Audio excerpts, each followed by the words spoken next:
భూమి ఉత్తర దక్షిణములు పొడవు కలిగి తూర్పు పడమరలు ఎత్తు కలిగి ఉన్న భూమి యందు గృహ నిర్మాణము జరపరాదు. అట్లు జరిగిన గృహ యజమాని మరణము లేదా కుటుంబము చిన్నాభిన్నమగుట వంటివి జరుగునట.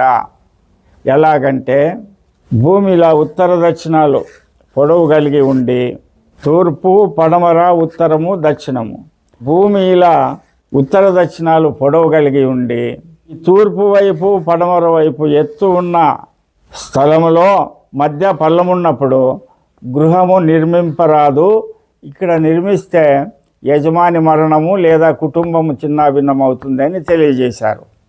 ఇది ఆ కాలముకు వర్తిస్తుంది. ఈ కాలంలో ఇలాంటి భూమి తీసుకున్నా కూడా స్థలము మధ్యలో పల్లాన్నంతా ఎత్తు చేసి కాంపౌండ్ చేసుకొని వాస్తు ప్రకారం పాటించి నిర్మించుకున్న ఇలాంటి భూమిలో కూడా ఇప్పుడు సకల శుభాలు కలుగుట గమనించవలసి ఉన్నది అని తెలియజేస్తున్నాను.